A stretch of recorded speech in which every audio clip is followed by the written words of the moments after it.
All right, hi, this is Allison Schramm, and I'm going to be presenting about effective study skills instruction, this last module that we've done, and just some different strategies that I found that have been very effective, and how to use them. So I'm going to go ahead and make this bigger. All right, so first thing I just want to talk about why study skills instruction. Appropriate study skills contribute to the successful learning, promote academic success, and facilitate the development of positive teacher-student relationships. So here's 3 things that effective study skills strategies can do. They can increase positive student-teacher relationships when a student is better prepared, when they complete their work, when they get along better in class. Obviously, you're going to have a better relationship with the teacher. Also increases student self-management and self-regulation. You guys know any student you see with emotional disturbance, even learning disabilities, ADHD, they really struggle with that self-management. So giving them skills to increase those, increase their self-advocacy. I work in a middle school. We also have freshmen in my building, giving them tools to be able to advocate for themselves, asking for help, solving problems as they get older and they need that. Also increasing time off task and student procrastination. I don't know how many times I see students, whether they have a device, a MacBook or a Chromebook, or a phone or friends, and they're, oh, I'll finish it later, and it never gets done. So giving them skills to be proactive and get that done right away and on time. So there's kind of a debate on how and where to teach study skills, whether that be within the general education setting or whether that be in more of a resource separate setting. Which one is best? But we do know that it needs to be throughout their entire career. Working in a middle school, I know I work with a lot of people who say, oh, they should already know that. They should know that by the time they get to middle school. We don't have time to teach that here. But in order to really be effective, those skills need to be taught throughout the child's educational career. So, starting in elementary and all the way up. Obviously, the level of scaffolding, modifying accommodations is going to change as they get older, but they still need to have those basic skills in order to be successful. And obviously, it needs to be explicit, very clear-cut directions, and in a logical order. So we as teachers may have to do a task analysis, break it down step by step. How do we do this? How does the strategy work? Starting with guided practice, modeling, leading to independent practice for the student to use that on their own. Going back real quick to where to teach it. In my district, I know that's been a debate this year as we have a lot of students showing a need for more intense practice in this area. And so we've discussed having a separate transition study skills class where they have 45 minutes a day of just working on skills, of taking notes, managing time, studying for tests, completing a big project, where they just receive instruction on those things to front load them for the regular class. However, obviously at a younger age, it's going to be much easier to just incorporate that in the regular class. Incorporate a graphic aid as they're doing a writing assignment. Incorporate the mnemonic strategy as they're doing a math assignment. So I think that might change depending on grade level and where the kids are at. But there's always things that you can use in the regular classroom. Even dealing with 9th grade students who are 15, they still might need a graphic organizer to sort out their thoughts and get started. So time and place for both. All right, what are social skills, study skills? What do these kids need to know in order to be successful? Setting goals. What's my goal for this week? What's my goal for this semester? What's my goal? Maybe a student has a specific learning disability in reading. Maybe they're going to set a goal for how much progress they want to make, a Lexile score they want to increase. Effective study habits. Where am I going to study? When am I going to study? How much? Um, they have to consider, do I have a quiet place? Or when I get home, is it loud and crazy and not a good place to study? Maybe I need to stay after school so I can work in the library where it's more quiet and I can focus. When do I work better first thing in the morning? Do I work better later at night? Those, as college students, we know those things make a big difference. If you know by the time you get home at 6 o'clock, you can't focus anymore, it's probably better to study early in the day. Knowing your learning style. Do you learn better visually, auditory, hands-on, kinesthetic? I've always been a visual person. I have to write it down. I have to see it. Everybody's different. Time management, using a planner or a calendar. A little later, I'll talk about even using technology for that. Using phones, the calendar app. There's a couple different apps I'm going to show you. And a lot of schools still give students planners throughout their day. Organizing a notebook and a binder. How do I keep things separate? How do I keep my homework separate from my notes? Do I have tabs for each subject? Social studies, science, math, language arts. How do I keep that organized? How do I know what to turn in, where to turn it in? Critical thinking, taking notes. How to take notes. I know as students get older into middle school and high school classes, teachers expect them to be much more independent. They might throw a PowerPoint slide up on the board and just say, okay, jot this down. Well, we all know with our kiddos who have learning disabilities, who have ADHD, emotional problems, they can't focus on that. So teaching them how to proactively take notes, guided notes, where they're just filling in a blank, or a system where you're giving them a cue, where you're teaching them different words to listen for that mean, hey, I need to remember this. And then how to use those notes. How do I use these notes when I take my test or write my paper? Next thing, reading a textbook. Reading speed. Should I just blow through this really fast so I can get it done? Or do I need to slow down and chunk it a paragraph or two at a time so I understand what I'm reading and can answer questions about it? Maybe we're just doing an assignment where we just need to skim, where we just need to look for important information to complete a worksheet or something else. Scanning, just looking, okay, I get that this is the main idea. We're talking about the 1920s and this person was president. Teaching students how to do that so that they don't get so caught up in, I have to read a 10-page chapter. They understand different techniques for just finding the important information.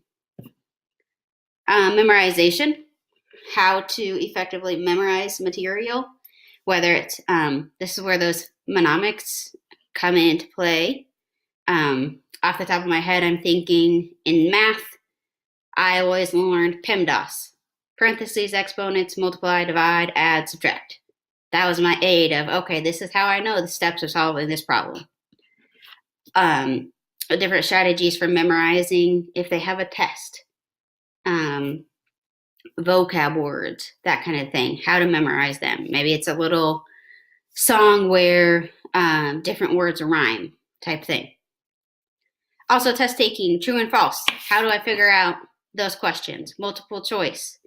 How am I going to sort through? Do I start and cross off the ones I know don't work right away and then decide between the two left? Fill in the blank. How do I know the best word or the best fit?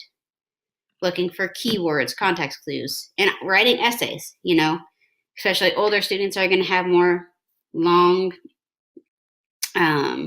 or short answer questions.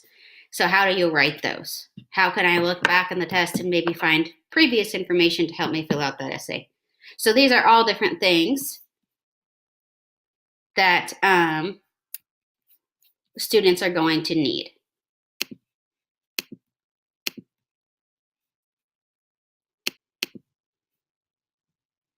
All right, so now we're just going to go on to one of the first steps that I found before you start StudySkills assessment is having the students complete an assessment like this. Where are they at on these things? Do they set goals? Do they take breaks? Having them rank just a simple 0 to 4, 0, I never do this, 4, I don't. Having them evaluate, so then you can start with, okay, where do we need to go? What skills do we need to work on? All right, a couple different strategies. Like I said before, self-management. Kiddos who really need to work on self-monitoring, self-graphing how they're doing on something, self-observation, allowing them to maybe record a video of themselves and then note, okay, this is what I really need to change. This is how I can do better. Time management, there's 2 different strategies we'll look at, one called Project and one called Proact. And then, like I said earlier, assistive technology to keep track of assignments, make sure we're getting things completed on time. All right, self-regulation strategies are those that students use to select, monitor, and use learning strategies. So they're in math class, they get an assignment. This is that process they go through of, okay, what strategy am I going to use to get this done? Just a quote from the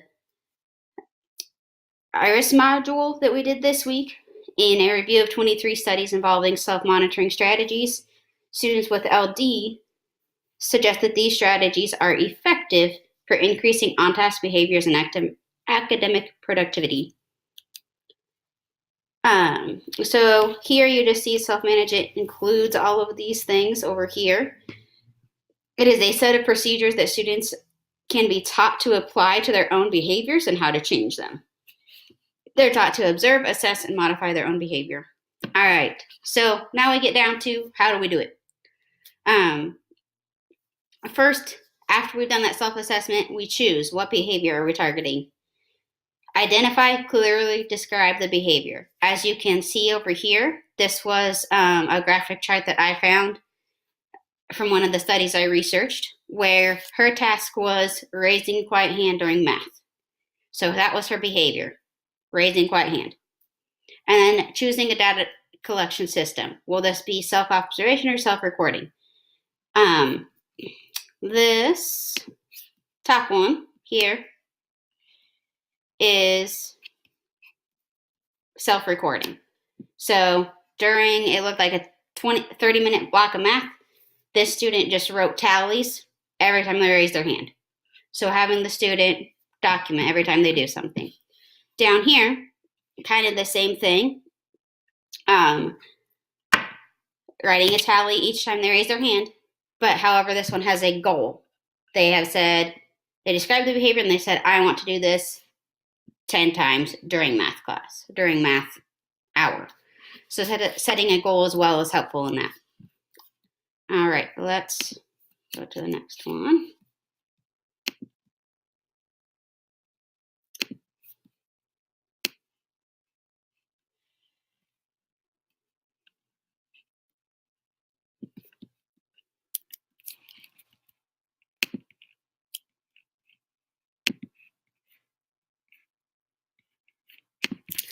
Okay, I apologize, just had to fix one thing.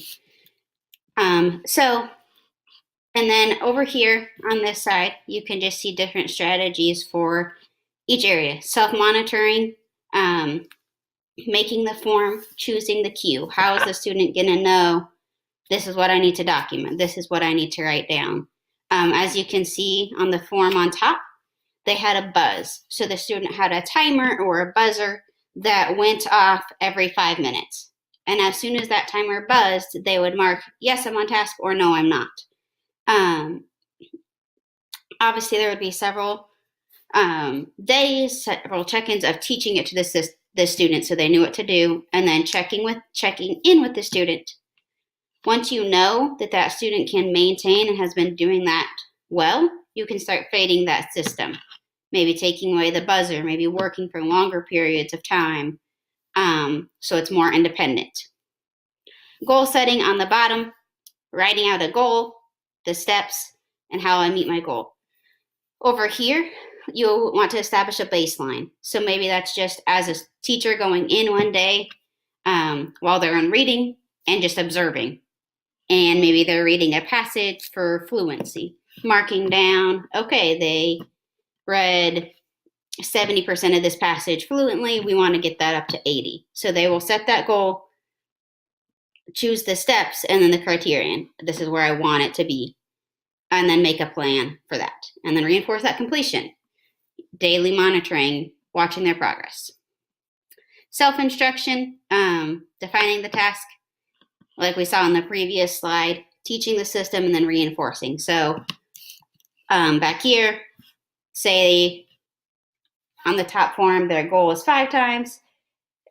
They recorded reinforcing that, okay, yes, I did it 5 times. I've earned a sticker, an eraser, whatever. Second strategy, mnemonics. This is that strategy I mentioned earlier, the PEMDAS. In writing, it might be COPS to check for capitals, punctuation. Students use first letter of the word in a list of items or steps to create another word, an acronym.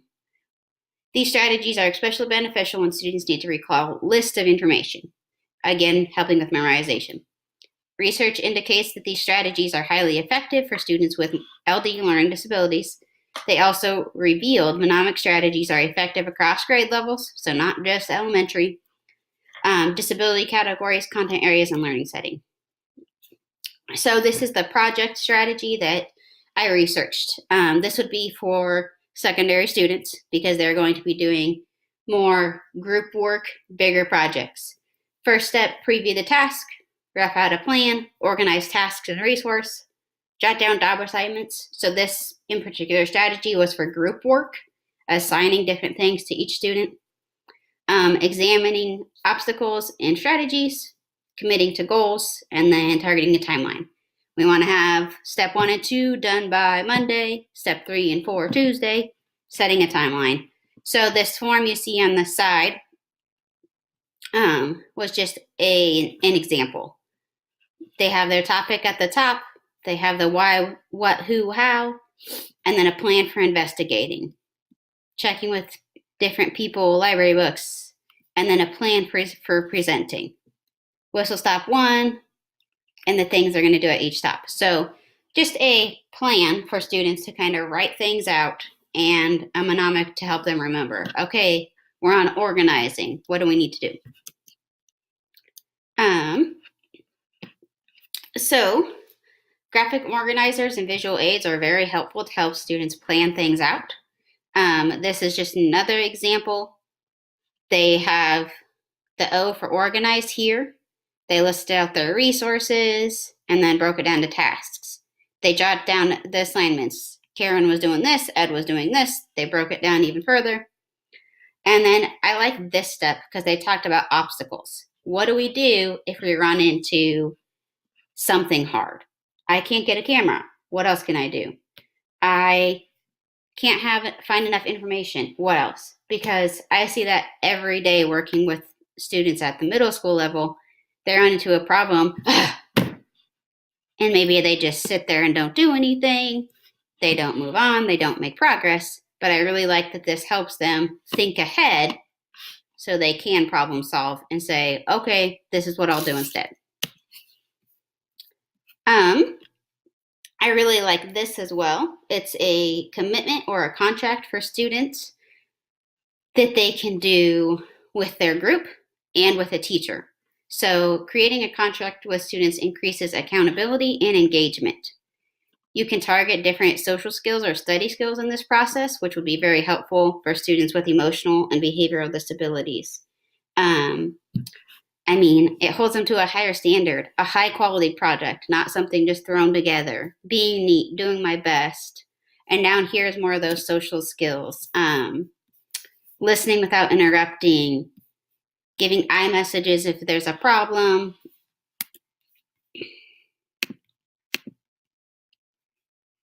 All right, I'll try to get through this last part so this doesn't get too long. The other strategy I found that included the mnemonics was called ProAct.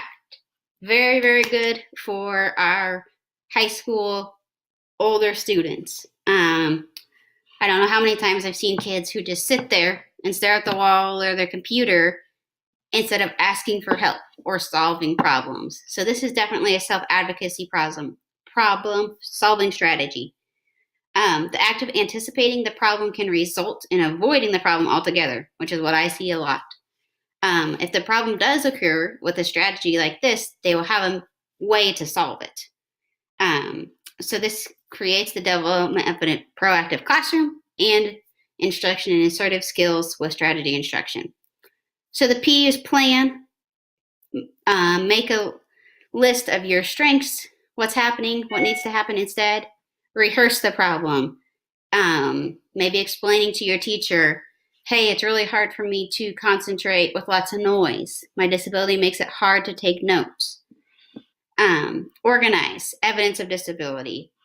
Talk to a case manager or a parent so you can get those things down and explain them to this teacher. Asking if there's a good time to talk. I know that that's where most of my kids get stuck. Oh, they're scared, they're nervous. They'd rather just figure it out on their own. And then confirming. What am I going to do? What is the teacher or the other person going to do? And then afterwards, after you've had this conversation, thinking back, what was agreed to, what wasn't? Maybe there was something I wanted that I didn't get. And then is there something I need to follow up on? So this is a very good strategy for problem solving and for asking for help, explaining an assignment, explaining the student's disability so they can get the help they need. I really like this form because it explains it more. It's called a what if form to enhance students' understanding of content area concepts and using self-advocacy. Like up here, note taking, I missed a lot of information because I'm a slow writer. My learning disability causes me to do things more slowly. What if you provide ways for me to get around that? So what if the teacher gave me guided notes or something? Then I'll learn what's important. I can show you what I really know. So I really like that, increasing students' ability to advocate for themselves. All right, last strategy, and we'll wrap this up, was part of what's called the TDAP model, increasing a proactive classroom. There was 3 tiers. Tier 1 would be everybody. Tier 2 would be more just progress checks in an assignment block. And then Tier 3 is where you're going to see more performance plans, contracting, and we'll get into that in a little bit. So the TDAP model included skills for students to work on procrastinating and getting things done right away. So this is kind of where they would start. A teacher, a parent, the student would fill this out. How much do I procrastinate on reading and writing? And that would kind of be the starting point of, okay, this is what, again, we need to work on. I really like this. This is the assistive technology, different apps students can use. I will tell you, working in a middle school, I see students every day who are on their phone constantly. So giving them an app. I downloaded one here just for my sake to see. It's called iHomework. Open it up. On the top is the calendar. If I got a math assignment, I can just click on the number for today and then put this little plus arrow. And I can just write in here the name of the assignment, what class it's for, when it's due. I can set an alarm to remind me. And I kind of like this because you can mark the effort. Is this a hard assignment that's really hard? Or is this not very hard and won't take much time? And then you go back and you can open up the whole calendar and it will alert you, hey, you have a test tomorrow, you have this due. So it's another strategy they can do, which I really like. This I also like. It's an action plan sheet to set goals with a reward I'm working for. Why am I doing this? The goal, to read chapters, to complete math, to do a social studies. Steps I will take. I'm going to work for 20 minutes each day. I'm going to stay after school with the teacher. I'm going to do this. What would make it difficult? Maybe the phone is a huge issue. Maybe they want to sit on Snapchat all night. And then a plan for overcoming those. Okay, maybe I need to just put my phone away for a while. Or maybe I need to set a goal to work for 20 minutes and then take a break. So I really like this. This is also a task card where the student would contract with the teacher and be able and to say, okay, we're going to agree to this. In social studies, I am going to complete 3-week worksheets.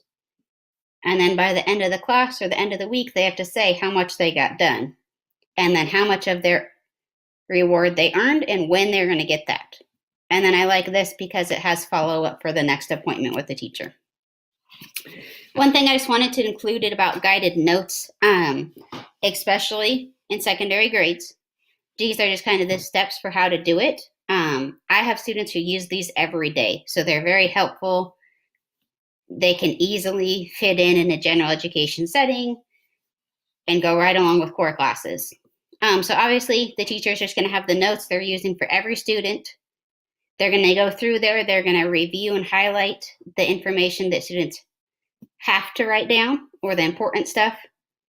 And most of the time, I've seen students or teachers just take out one blank to where the student will just have to fill in 1 word, 2 words, just a short phrase. And then they're going to provide a visual cue, such as a blank or a missing number where the students have to fill in. And then as students become more proficient and they are better at following along, this teacher might take away some of those visual cues. They might take away the numbering that's matched up and have students look for that on their own. All right, so that is most of what I have for you guys, several different strategies. Taking notes, managing time, goal setting, self-management, like we talked about at the beginning, are all things that our students with learning disabilities, emotional disabilities are going to struggle with, and that we as teachers need to implement and help them with. I know, especially, I have this printed off too, the self-monitoring form of using that buzzer every 5 minutes, and they can see if they were on task. I know even working with 14 and 15-year-olds, that could be very, very helpful for them. And then, like I said, increasing to 7 minutes, 10 minutes at a time to increase that. So those are the strategies. I hope you guys learned something. Thank you.